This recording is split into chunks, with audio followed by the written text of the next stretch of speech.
you want me, but I tell her. Yes, I tell her. Racho nimbo, nimbo, nimbo, nimbo, ninza, I. Racho nimbo, nimbo, nimbo, nimbo, ninza, I. Racho nimbo, nimbo, nimbo, nimbo, ninza, I.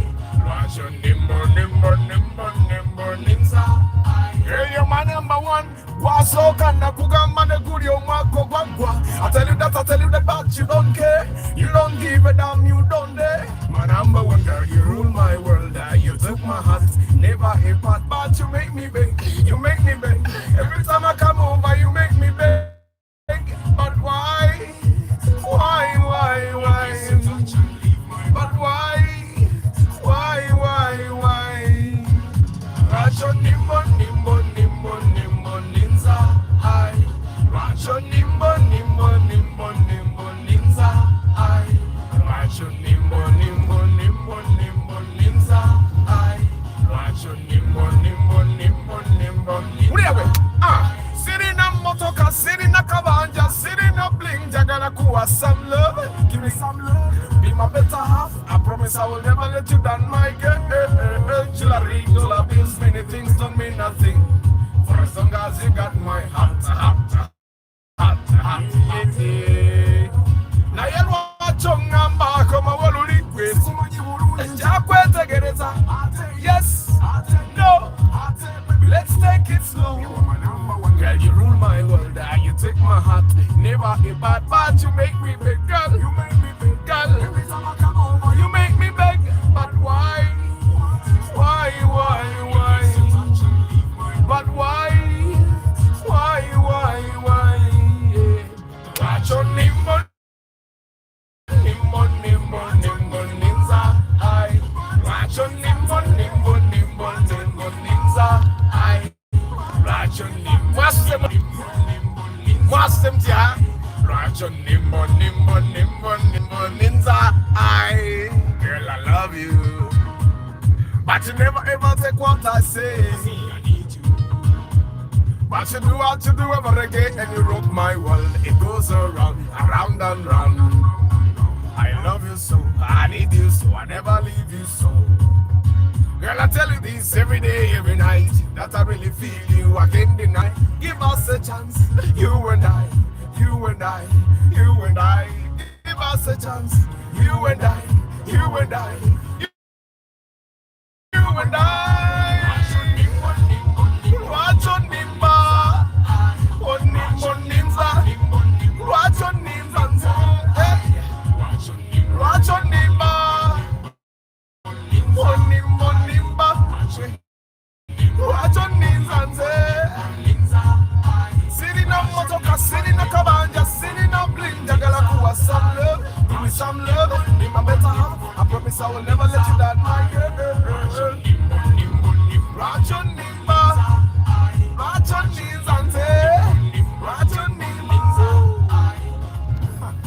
Nothing gonna last for long. Time does not wait. Okay, man.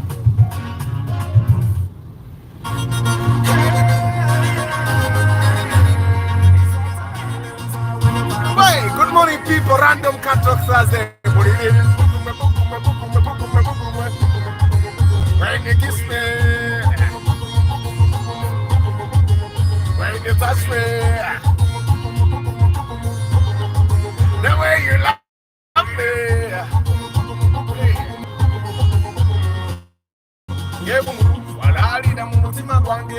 It's over, you make my life easy.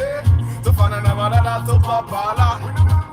It's not good, and baby go. No se comida. In a messy thing, and I'm going to do that way. You got to go in the table, look.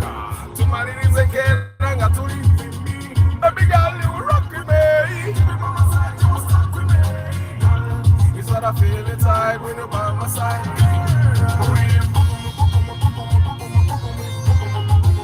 When you kiss me, when you touch me, the way you love me.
morning, Mike. How are you today, Masuzemutia? How is the day? It's dark, it's not dark, it's there, it's not there, it's confusing. But how are you? I hope you guys slept well. I hope you're healthy. I hope that everything is working out, because we are constantly looking for things to work out for us. And even if they are not working out, I know they will eventually. Yeah, they will. You just have to keep going. Whatever you're going through, someone has gone through worse. Random Cat Talk Thursday, Hakim Mawanda. Today is Random Cat Talk. Random, no questions. Let's just talk. Don't ask questions. Questions are for tomorrow. Today we are just talking. Just bring a topic. But anyway, so today today, you know, you be on the road there, and all of a sudden a thought hits you. Then I was there thinking, they're endangering a lot of lives. No way. Like there is in Uganda, serious to the extent that if they don't overtake in a corner, kababe basawo kabebero ya kabere president taina kyamanyo kyagenda kukola nti bwatayisiza mu kona tabeerewo nti obense lwense egenda kukola ki okitegeere. And yet when you overtake in a corner, the stakes are too high. You're risking a lot of people's lives when you overtake in a corner. So I was there thinking that it's one of the most dangerous things you can ever do, overtake in a corner. So whenever you're driving and you can avoid overtaking in corners, you must avoid overtaking in corners. That's the first thought that I thought we should talk about today, being a Random Cat Talk Thursday. Besides, we talk about these things every day, but maybe I don't remind you enough. Don't overtake in corners. Wachi. You overtake in corners, you cannot see where you're going. It's a very dangerous practice.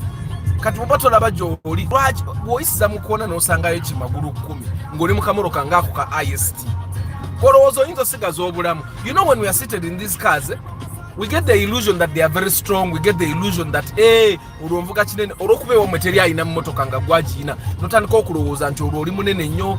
are sheltered.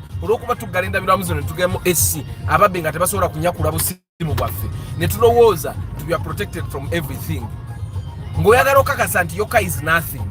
Mulabengeri trailer jezinzononekamu emitwenga jigudde. Omutwe gwa trailer gwete kati ogirabe yokanta. Ebete entuko omutwe nolowoza sikanta. So while before you overtake in a corner, especially the guys that are planning to go up country, the guys that are driving from up country, try as much as possible to avoid overtaking in corners. It's very dangerous for you and for your people. Now just imagine if you died, your family, the people you're leaving behind, if you have children, and then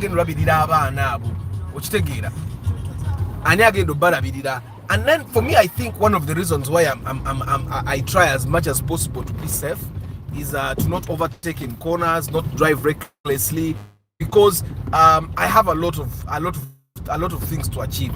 I have a lot of people that without me, their dreams will be in the air. So I know that I have a lot at stake. So I try as much as possible to be safe.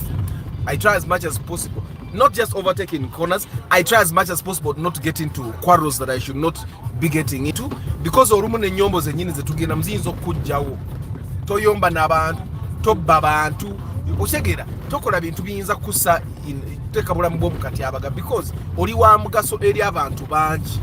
Okyegera like me right now, nze siina nti oba muzadde alinze muzimbire oba ki, but waliwo abantu nga bazadde baabwe balinze babazimbire, nga nze bwe ndoota bulungi nenkola ebiroto byange ne bituukirira, abantu abo nabo ebiroto byabwe bituukirira, bazadde baabwe bafuna amayumba. Okitegeera basobola okuweerera abaana baabwe ng'ekirooto kyange kyendoose kituukiridde.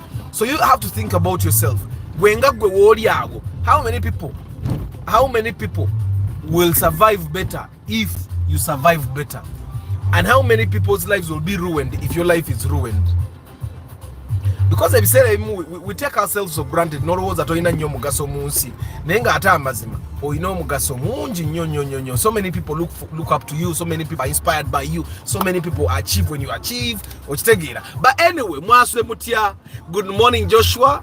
Yes, good morning Eddie, Derek, Antonio, Augustine Blues, Micho Selector, Prosi Bravo, Miyombia Mark, Pade Kavuma Farouk, Ayua Benjamin, Kayongo Vianney, Chamba de Hannington, Mawanda Hakim, Hamim Pepera, Martha Academy, Harbat, Paul Sema, Travel Life Log, Wabuyi Nelson, Nsereko Starch, good morning. Kari, you have a good travel history. I'm sure it wouldn't hinder you from obtaining a visa to any country you would wish to go to. Na yefe, we have visas a Gulf Zino, and they might hinder us. Denied. I take at so bana start of gasotia, uchigasotia. So congratulations, bozi every day. Mwegochobo manyanze zo visa nzitambudemu. Najuza akatabone kajula visa. Najuza akatabone kajula visa nenkasura wali nako kubiri kalimu halfway. But I think the only way I would decide to get out of this country is if the people in power, because abantu kaba ina mind, they made it unbearable for me. Mulabanga Patrick Omujuka bwe duke gwanga. I think under the same circumstances I would get out of this country and never come back. My family would never hear from me again. Kabani. They would never hear from me. I would change my email addresses. I would change everything. I would totally transform myself. But it's only if the people in power decided that Arthur, you're not fit to live in this country anymore, which take it, I would definitely go. Nze nyine bizubi sagala kuyingira msagala yingira ntalo abana bange bacha njagala mbalabe ko nga bakuze. Okitegeera nyina mukwano gwange olumu akola ne kitaawe. I'm sure his father is very proud. I want to be proud like that one day nga abani ali awo nga akula is succeeding better than me. Ebyo ebintu ebimuntu osobola bikola bota avoiding antalo entale ezimu botazivaamu. Okitegeera nze entale ezimu nze walira ddala kati ate omuntu ate wala lutalo lwa government oba tolina kyotya. Chovola banentalo za government nze wanze ne bwenjogera ku luguudo nti timu ebinya ne bankubira simu ne bangamba luveeko nduvaako because nyina abaana bato ndi mutiitiizi nze gwe mulaba ndi mutiitiizi nnyo kati luli nali nayogera ku nnaamu abayayi ne bankubira amasimu ne bamponinga naye mbivaako ne mbyesonyiwa.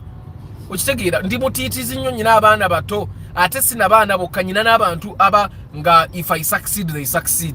Okitegeera kati there is a lot at stake for me.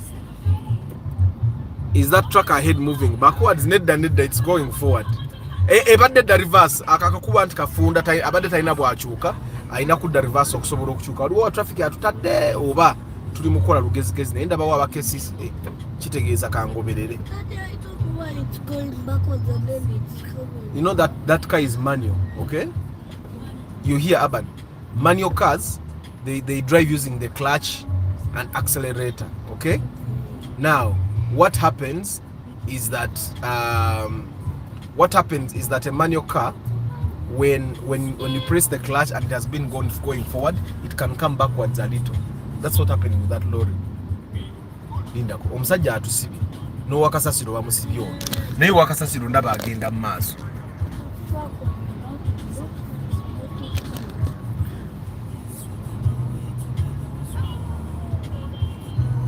Nemwele unza tewali visa kasasiro visa nungi.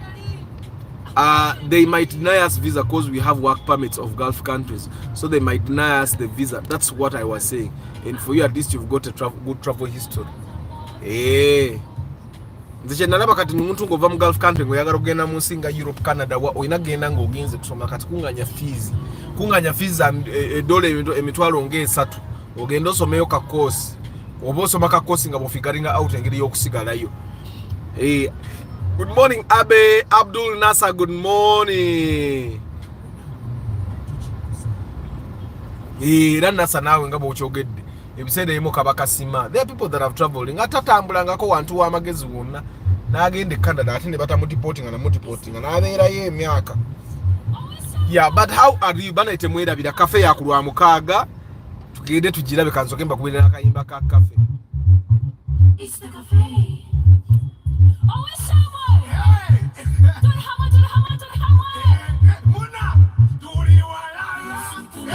Hey. We can do it together as one.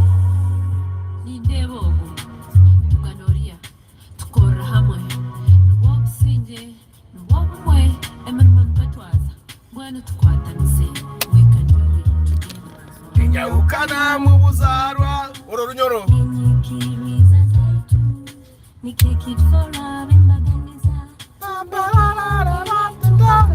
yes we can do it together as one. We can do it together as one. Wila mukukola tubanda kana tusojja kana na yetu kwatire wamu atyagali awamu ge galumbi nyama. So we can do it. We can do it. Yes, we can do it together as one. We can do it. Ulia, urusoga. Muna, kama nakajitembeli. Jitembeli. Bana. Tulimukatale. Da da da da da da da da. Da da da da da da. We can do it. We can do it.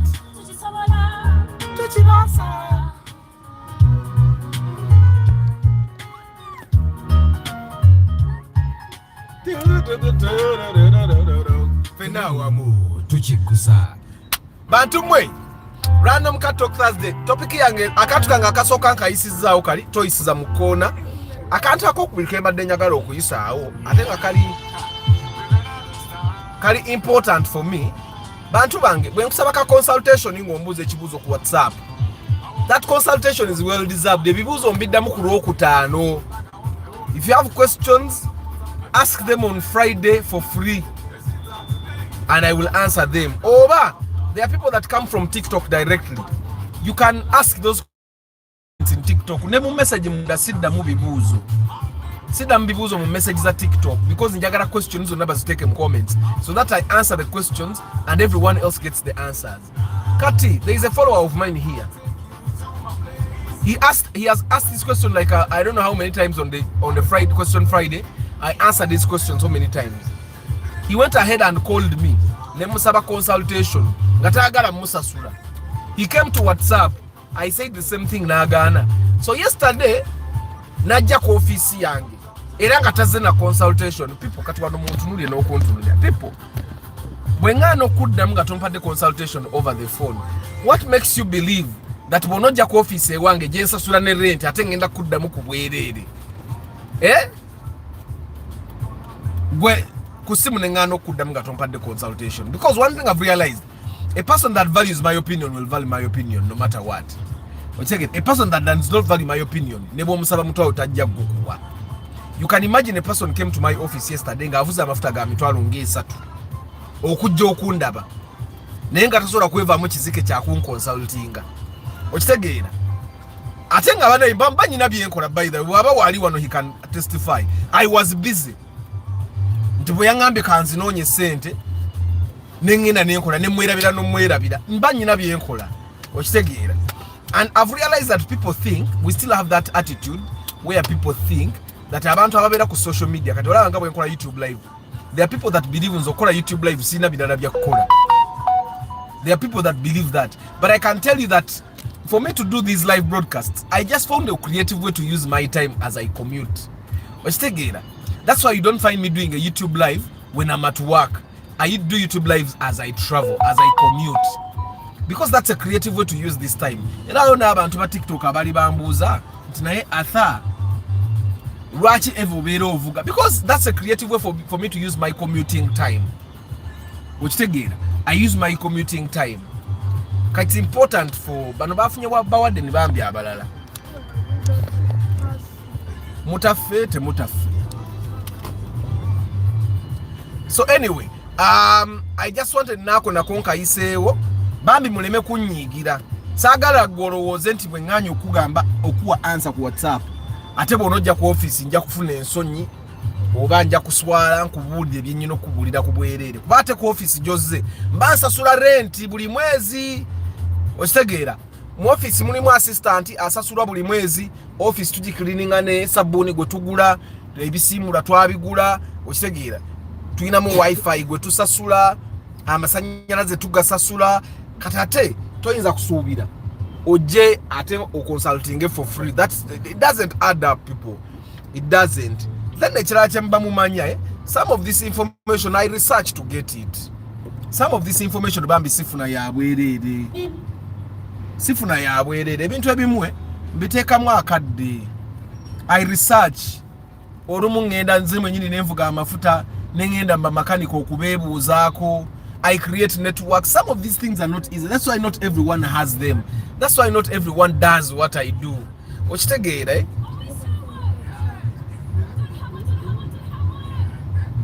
Kati nze simanyi bambi omwami nankubira essimu ne muŋŋaano muddamu ne mugateeka ku consultation ekinakivaako nadda ku WhatsApp ate nekya WhatsApp kyali baddeawo n'ateekamu n'amafuta najja ku ofiisi ewange n'ayagala muwe eddakiika 3 ag'obwereere. Bambi mubeere considerate. Mundabe saawa eno ntwala abaana ku ssomero, abaana beetaaga fees. Ono Abanis n'akayo ekyamusingidde Pringles. Abasajja mumanyi Pringles, fe abasajja tetusobola na zeegulira zirya naye Abani alya Pringles zaayagala. Si kyekyo Abani, isn't it Pringles that you like most? Even crisps, those even chocolate baby tuna byonna byayogera obuya ffe tetwabiri akukola tubato. But when you pay consultation, you make it possible for me to buy these things for my kids. You make it possible for me to buy fuel and put it in my car. You make it possible for me to buy data to be able to do my live broadcasts. Okitegeera, eh?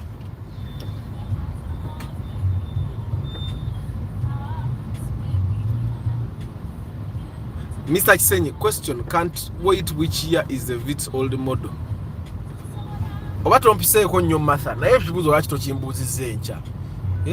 Vitz old model ekoma mu 2002, I think. 2000 ekoma 2002, I think.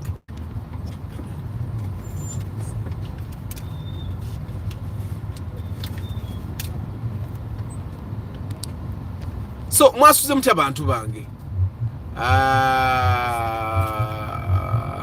But Arthur, $30,000 for going to Europe. I rather stay in Uganda and invest.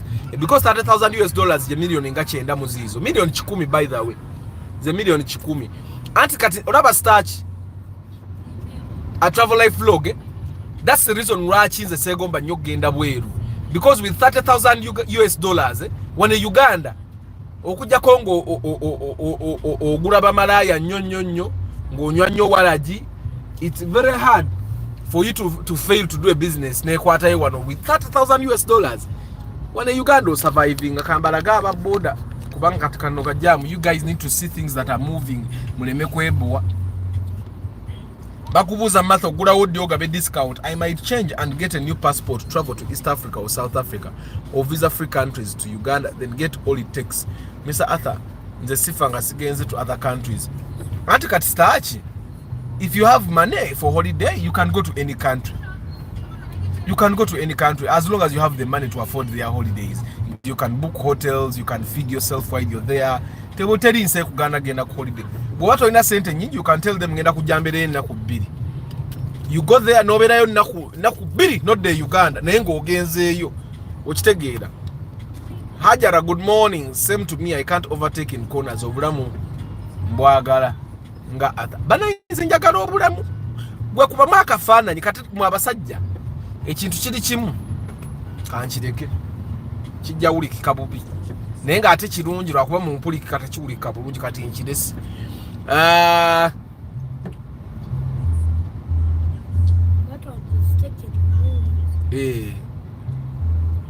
5256 good morning. Live life UG good morning. Amin Pepera.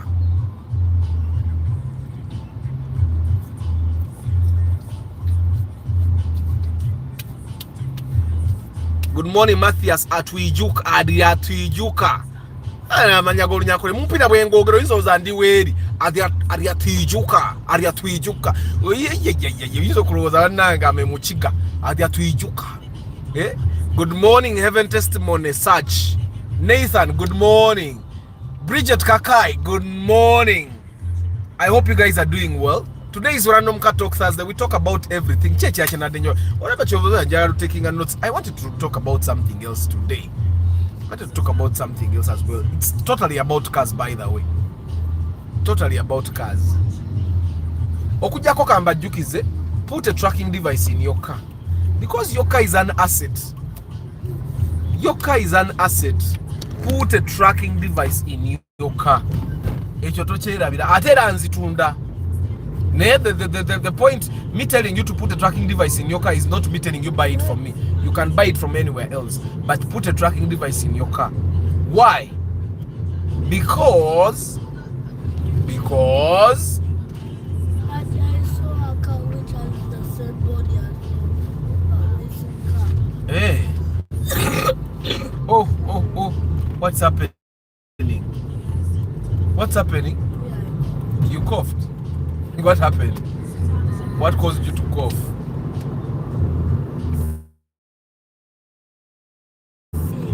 You're sick. Maybe you never get another one. It will done. Yes. Do you think Toyota was fair to make the Porte? Wakaita Porte, wakaita Porte. Porte. Toyota, it's a Toyota Porte. Porte, yes. I think it's a French word. I think it's a French word, Porte. No, me, I think, you know, Edwin, what I think is that these guys, as they make cars for reasons. You may find that the Toyota Porte was made for disabled people. You get it? It's for disabled people. It must have had a reason. I have not really researched about it, but I think I like the Toyota Porte myself. I do. I have no problem with it. It has the Porte has I think it has a 1NZ engine, if I'm not wrong. It's a nice car, by the way. Name la woman I take gadi ku picnic. Kati zo gadi ku picnic yoteka ko zaji. Old what? Old engine. Mulaba gadi ku some picnic and mzee yajivuga protecting a bumpers yako okugula bumper yako okufuira bumper ena yewa abasajja bateka gadi ku practice kati practice otekako yachiba gadi the Toyota Porte was meant to deliver pizza ochiwude Bruno abagambye it was made to deliver pizza. Yes, the Toyota Porte. It was not made for you to drive your family. Ochitegeera kakati fera ababa na Uganda tugula buguzi. As long as it does our bidding, we buy it.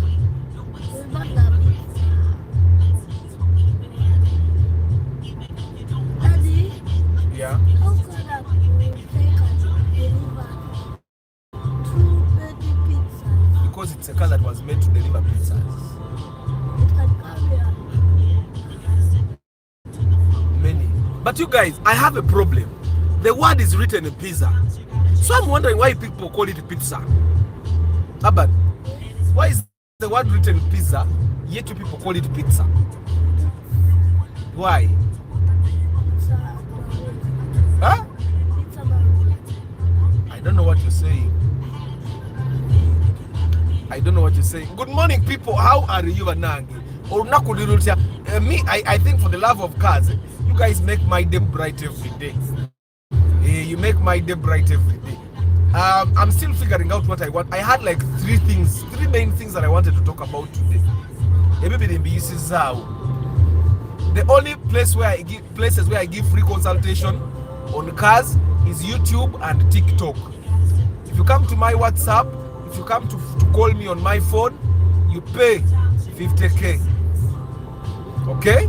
Simu bubi, but that money helps me to keep buying data, to keep researching, to create networks, to be able to drive Mandimu SC.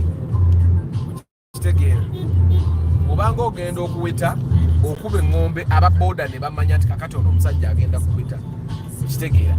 Then double weta, never forget to use the side mirror. It's very important for you to know who is coming from your left, because they've said it's the left side that is very dangerous. But wait, on your right, you still have to use the side mirror to see who is coming on that side, so that to wait at no mukuba oba ye mwenyine okukuba I find that normally that's a mistake that people make. And was orokuba kuye indicator bichimu chiwedde. They even asking amazo okutomera sa kuye indicator tewala be indicator mweka balake mulowooza omuruka bafu obutono bokka bwe tutiisa mulabe bwagivuga agitiisa oyinza olowooza avuga karaktisi nganzi ekkubo kasitali babbi ne bana abali mu gavumenti wadde beekaza naye nabo they get affected naye tebalina kyakikolera system bazifiisa. It's like a CEO creating a company and they forget to create systems. When the CEO fails to create system, sooner or later it affects them too. It affects them too. Pizza is called Pizza Maria because I've watched that before. I know you've watched it, but I mean when they spell the word pizza. P-I-Z-Z-A, right? Pizza. Where is the T in the word for you to say pizza? Pizza. It's pizza. Pizza. Pizza. Pizza. Okay, when you say it doesn't sound so nice because you're a young boy. You should be saying pizza. That's the trend. So, Mweba guy. But now this is the other. Is it that I wanted to say? Yes. This is what I wanted to say. Guys, it doesn't matter where you buy your car. And it's something that I said on TikTok Nganinga Saga. And I'm going to continue saying it, guys. Even when you buy a zero mileage car, it will still have issues. I'm telling you, I've driven a zero mileage car before, and I can tell you, I can't say that openly here, but I can tell you even zero mileage cars, I can spot an issue on a car. Zero mileage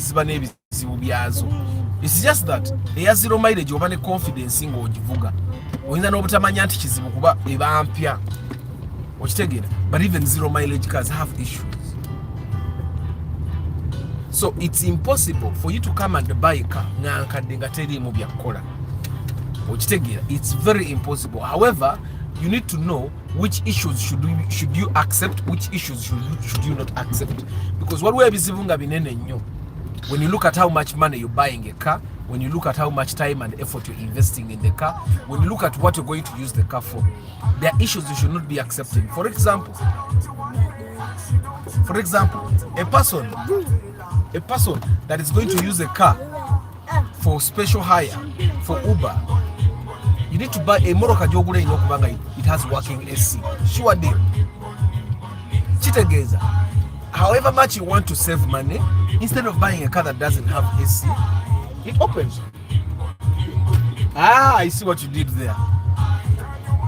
So instead of buying a car that has no working AC, it would definitely be much better for you to hire a car for some time and then buy a car that is in good condition. I remember there is a question on TikTok that came, and this guy was asking me whether he should buy a super custom at 15 million shillings. And I told this gentleman, a super custom at 15 million shillings, which is totally true, a super custom at 15 million shillings is going to be trouble. I think this guy was saying he drives tours and travels. So I told him a super custom at 15 million is going to be trouble. And I advised him to keep his money or probably use 5 million. How does he use the 5 million? If he has customers that are there, go deposit like 2 million to a person, with the person that is hiring cars, get a car, drive your tourists in a car that is in good condition, keep saving money until we make enough money to either go and buy a new car or get a car like a drone on credit or because the super customs are woko, but super customs are no longer the cars. Come on. Yes, they are comfortable and all, but super customs are no longer cars. This is a more kebera one kumarake emidebe no gamba ho bwembera ne super custom bamba zeyo okitegeera. It's not something you should be there no gamba when na super custom nganze. I used to dream about a super custom nze edda in my early 20s. I used to like super customs. I was crazy about super customs. I was definitely crazy about super customs. And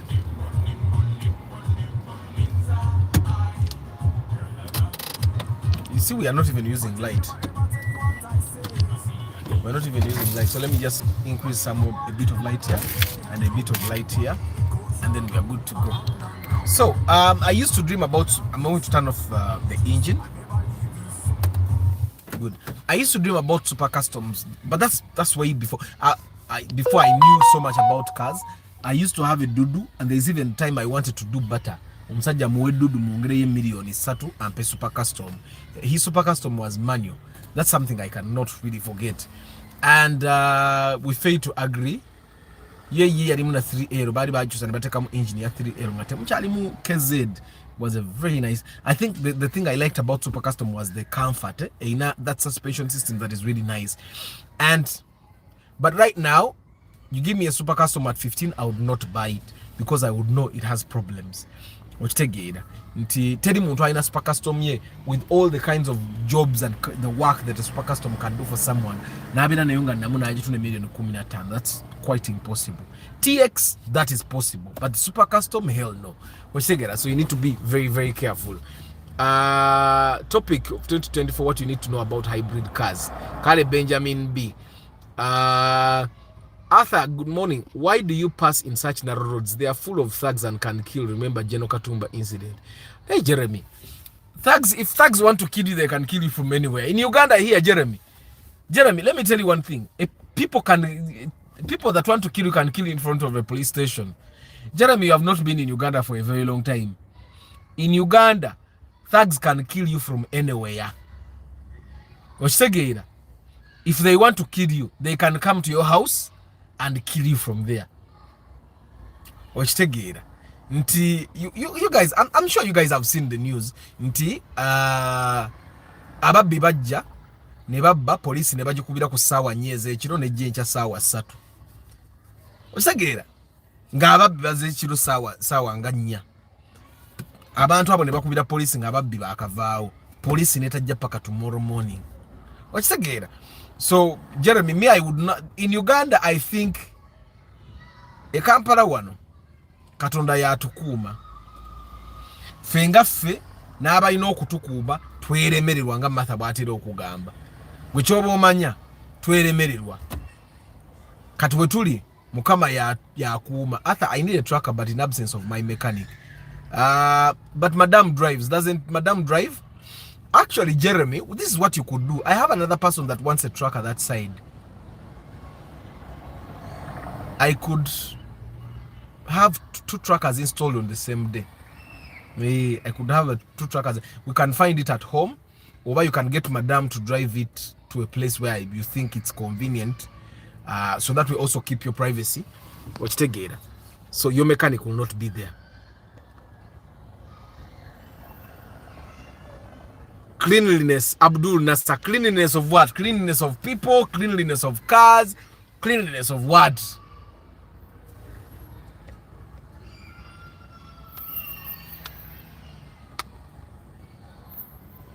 Good morning, Moses Heath. Good morning, Sanji Phone Solution. Bakahika Bruno, good morning. Mawanda Hakim, tracking devices. I have 2 types. I have one for 350, one for 450. The one for 350, you can track your car in real time. You can see where your car has been. You can turn off the engine remotely. You can get alerts when the engine is turned on and off. When the person parks for some time, when the person is in jam, you get an alert. You get an alert when the battery of the car is disconnected. And the one for 450 does all that, but you can also call the tracker and listen to the people in the car. So that's the difference in the trackers. Edwin Abagambye, yeah, like the drone even here doesn't come with many seats. It comes with 1 seat here and 1 car seat behind. Kati wano in Uganda they personalize and make so many seats. I think taxis are really unsafe, and I'm even wondering why we don't make our own cars, because when you look at the personalization that are made on cars, then you realize that we can actually do so much more.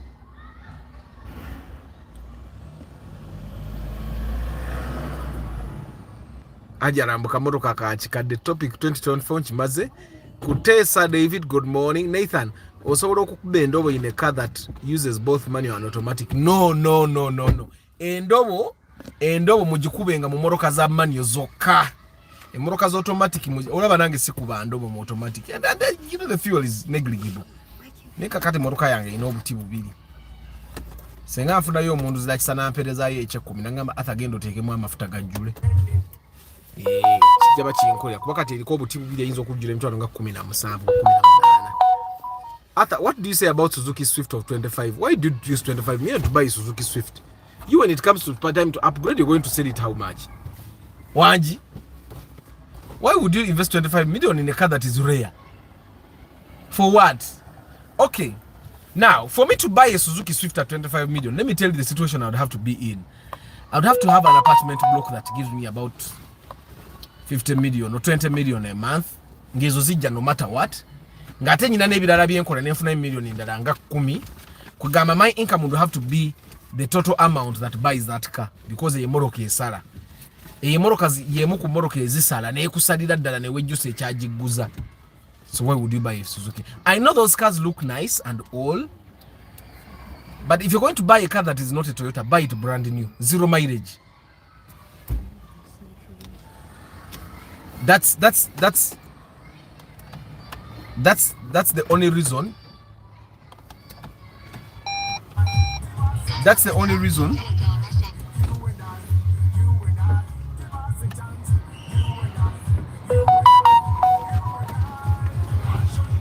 The only reason you should be buying a car that is probably exotic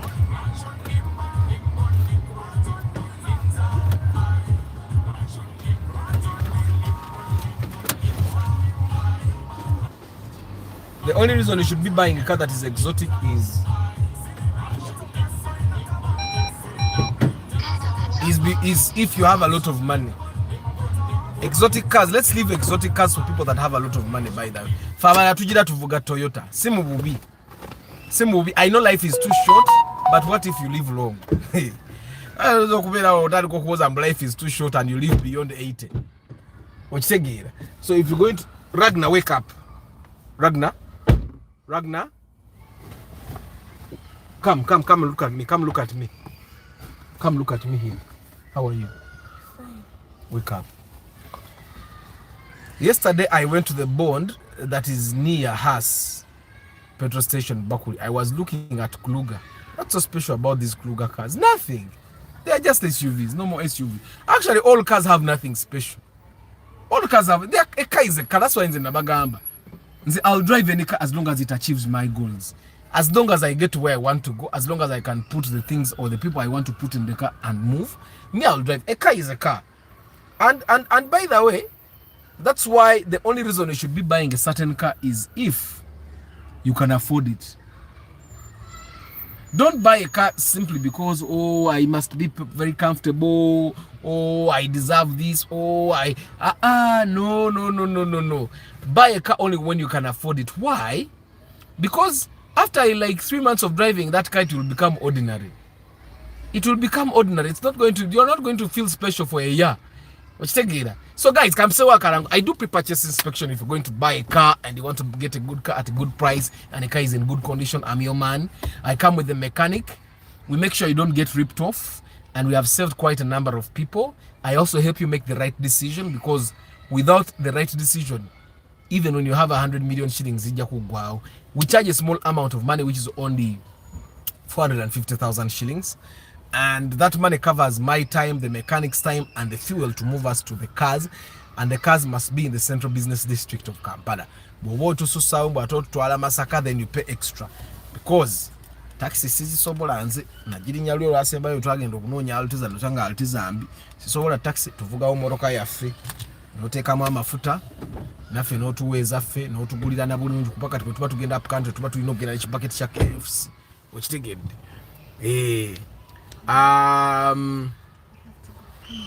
Of course, several people have ebimotoka ebivundu. By the way, nasa abantu balina ebimotoka ebivundu. Let me tell you one thing. Namukadde yansagala ajogera nako. There is a guy ngajja ku TikTok. He sends me an inbox ngamba, Arthur, I have a car like yours, but mine is 2006 UBA. I'm selling 14 million. Ngamba atunda 14 tumanya nyizo yangamba it's manual nila tumanya nyizo jufunira Bashir mukalazi because Bashir wants a manual car tabadde yagala na mukadde ngamba manyicho bokola ngamweza my phone number, you send the pictures to my WhatsApp ngampereza ebifaananyi ku WhatsApp. People have bad cars. Yeah. You know, when someone is taking pictures of their car, they take the best angles, the best pictures possible to make people want to buy that particular car. Guy ngampereza ebifaananyi. Body it was a blue color to make it worse. Blue color, bad body, bad interior, and wasangire motoka ya maika nga bagizizika ebizijinjo giparkinga. Ewantu watalina kasozi ka amaanyi. So I gave him an analysis. Nemugamba ekisoka, your car is blue, not a very, very good color. 2, your body is bad, which he accepted. The interior wasn't well taken care of. The interior was bad. Kati ate gwe weewunyi omuntu bwakuba ekifaananyi moroka n'ogichargingira ku kifaananyi n'omanya nti mbi. That's why sometimes mumpereza ebifaananyi by'emoroka nga mwagala nkole inspection. Ne nkugambira we ne moroka tejja kuba nnungi. Majority of the time tutuukayo nga si nnungi. Interior was bad. Emoroka ogi ne mugambe emoroka empya UBA ogiparking otya n'ekijinji nga sirole. Nangamba, of course, Mr. Arthur, the car requires some work, but overall it moves. The conclusion was that the car moves. People have bad cars. Nemugamba, you know what, my brother, I wish you luck as you try to sell, but me and my followers, we will not buy that car. But now, how much is it worth? I don't know. You may find someone who is willing to give you 14. Nenga ekirungi kyabadde ku moroka eri kyabadde kimu number plate nti UBA ngati wali kirala. Era I would not take it instead of my Corolla. Okitegeera. If someone earns 3 million with 2 kids, can he manage kaundo kweli? Kati nga lwaki kaundo toji managing. Anyone can manage a kaundo. Depends on what distance you drive any day. Good morning, Samuel. How about the Subaru Livogo? Sijimanyi neyo sinagira bakefana nete. Brother, I'm soon buying a vehicle, but we'll need your help, please. When Moses is a customer na mwetano jangi, the squina ako buzibu nga tugenda nga tulabe moroka zoyagala nga tufunire moroka nga tulonda mu moroka ennungi ngogenda weyagala.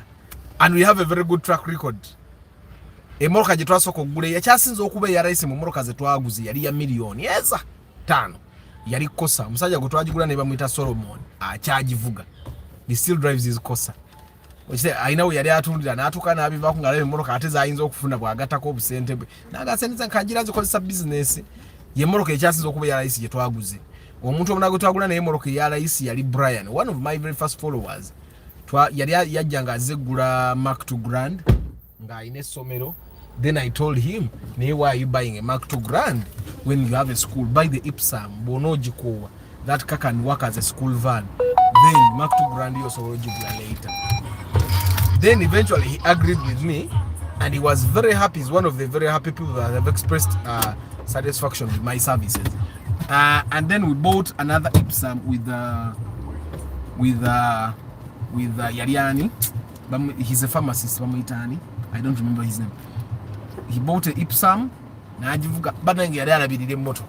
Then eventually he got tired of it. Now I butter with someone. Now Bajita Spasio new model.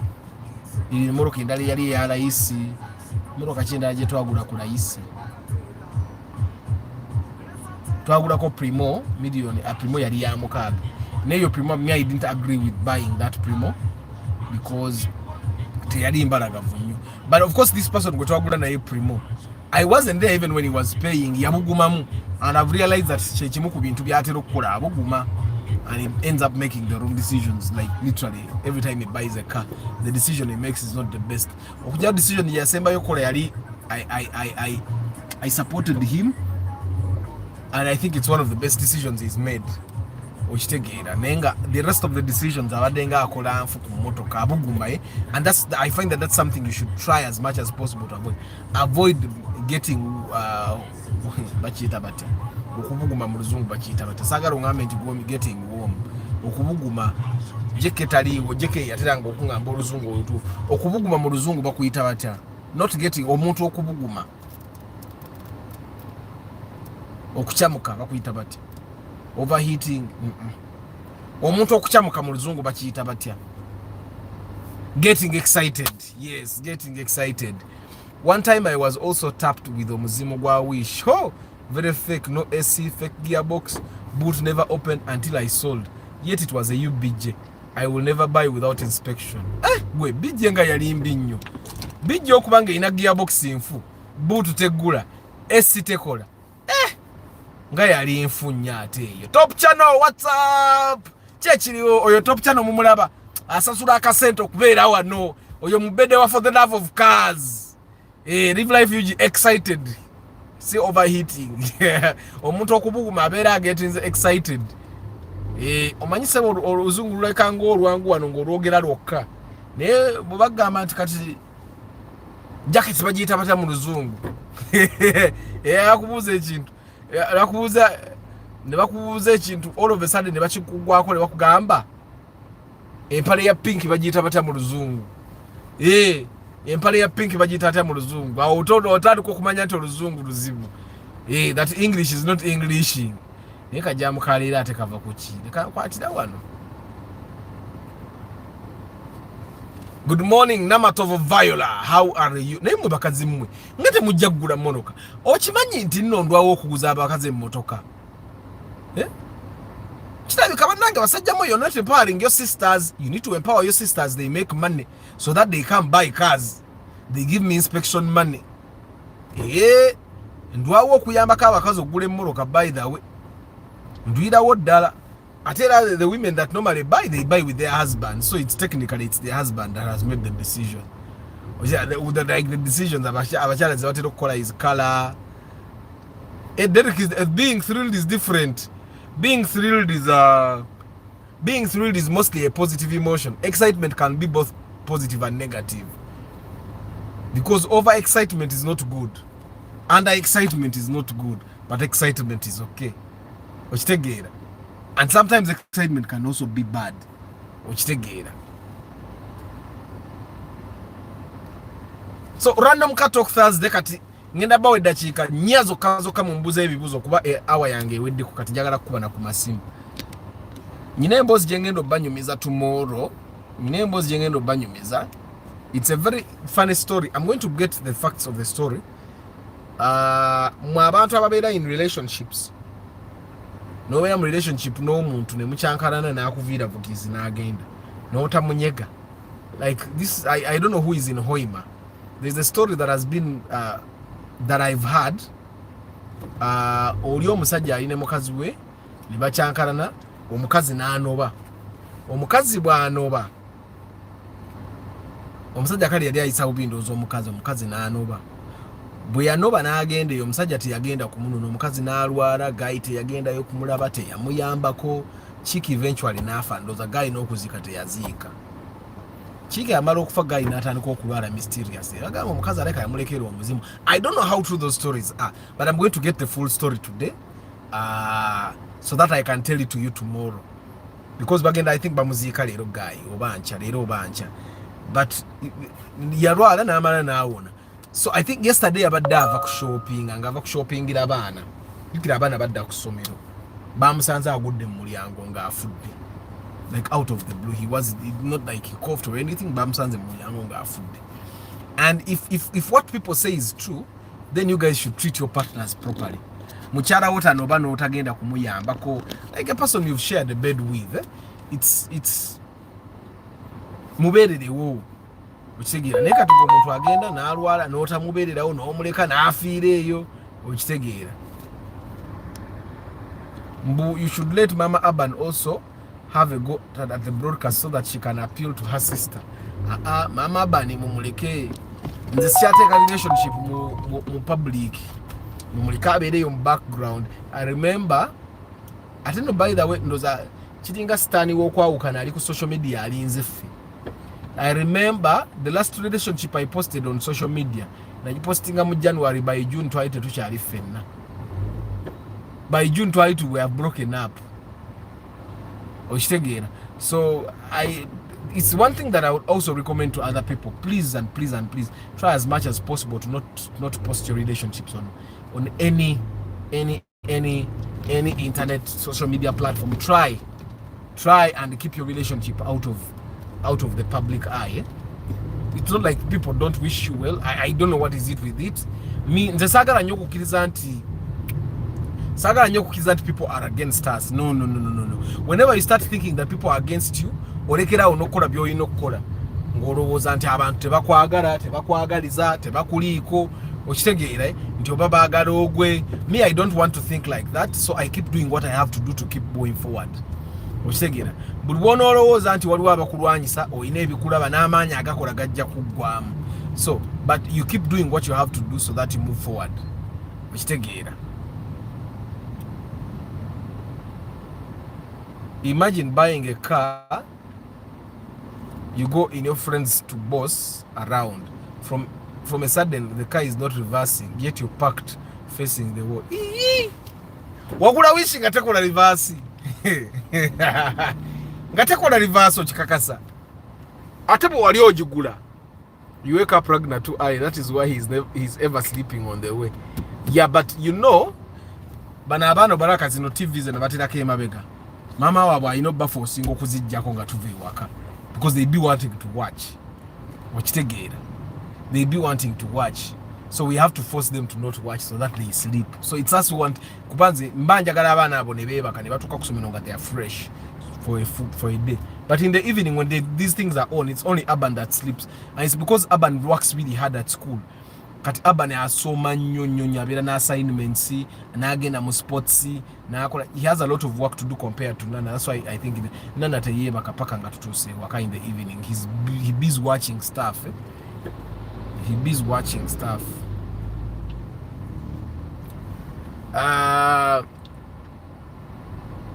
Network yabadde enkola, otherwise omugambo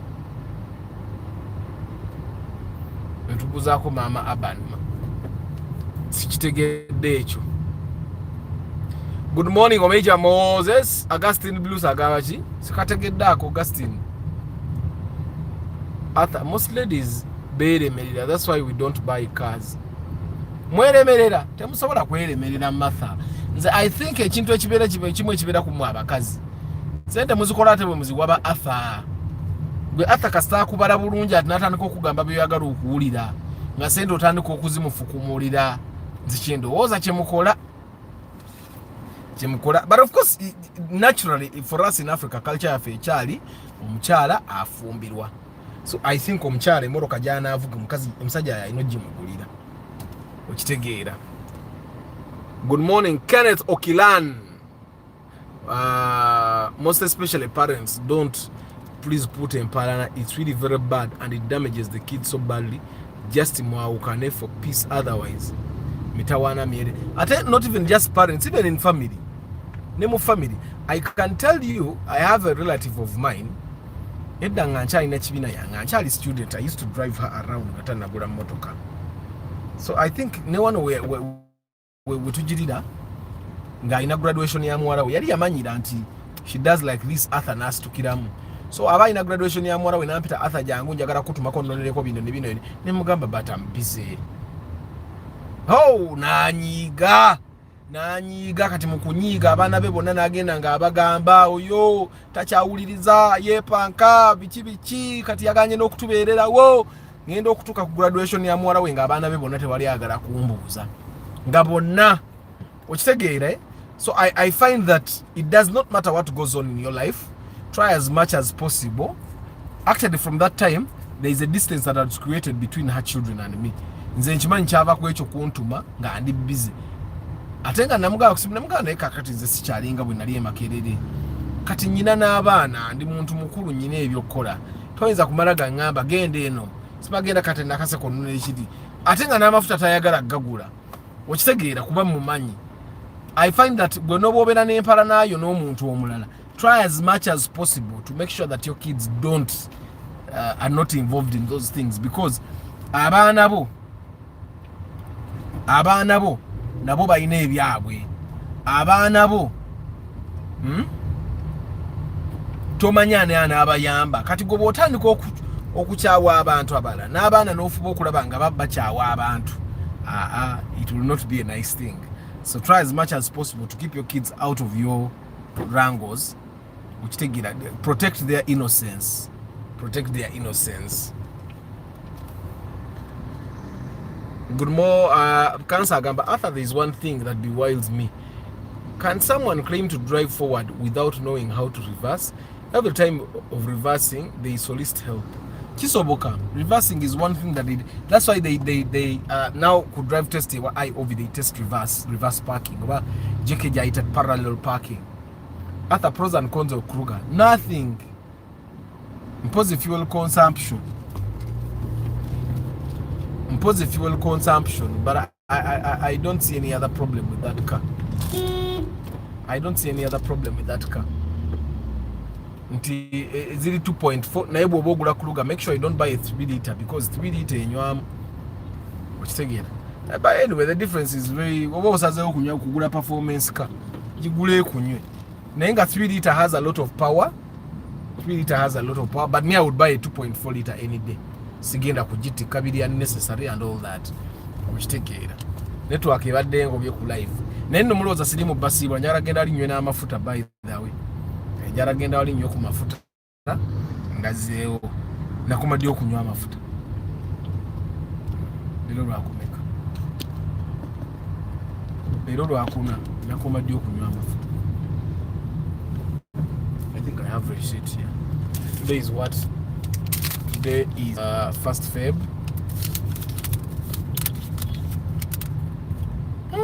Nakoma kuja 20.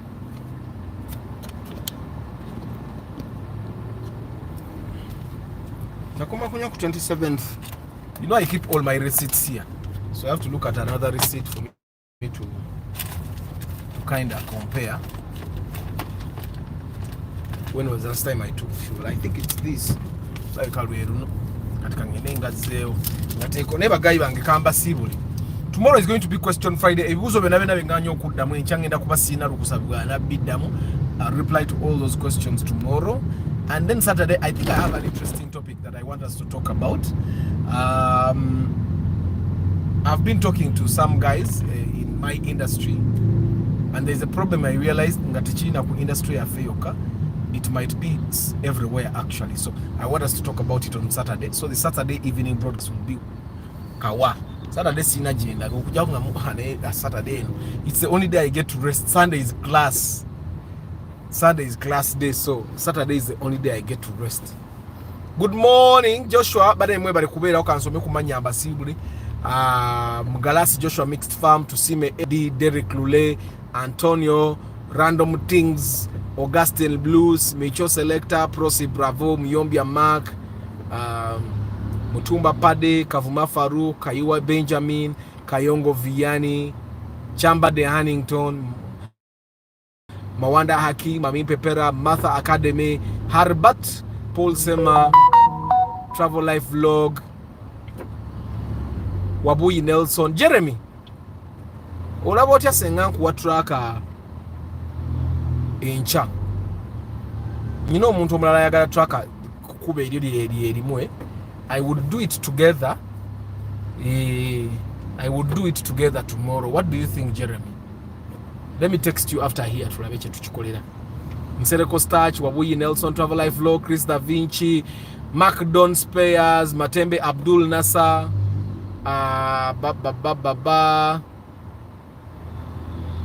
Hajara,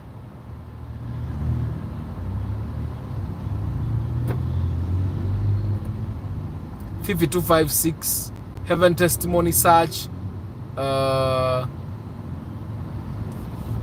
Matthias Atwijuka, Aria Atwijuka, Bridget Kakai, Nathan, Bruno Bakahika, Kanso Patrick Asiku, Edwin Mugerwa, Lucky Mose, Serwada John Paul, Nsanji Phone Solution, Moses Heath,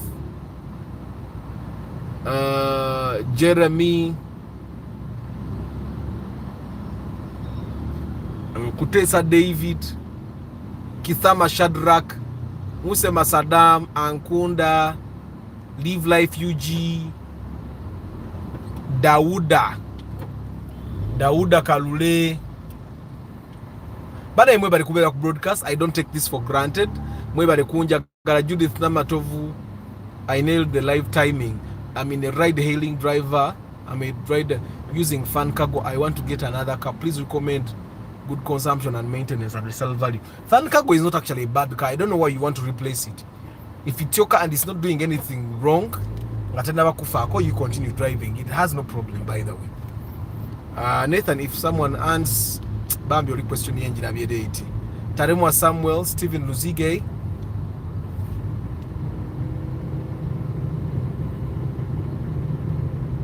Pada imwe bali kubeera ku broadcast.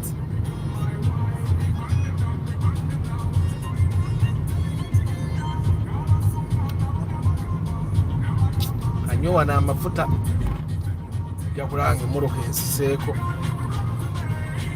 Top channel Namatovu Viola, Derek Fisher, Judith,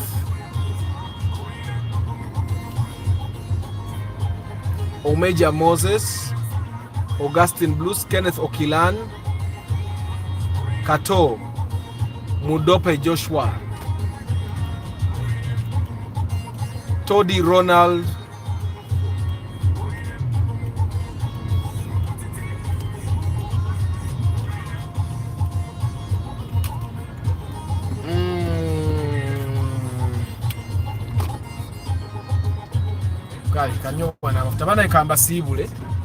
Augustine abuza that if he buys a tracker from me, do we keep the rights? Yes, because you need every tracker has an admin, so I will be your admin, okay, until you buy the tracker from me. Yes, but you'll buy the tracker from me, yes, but I'll keep the rights because we wait a bit of password you, I help you.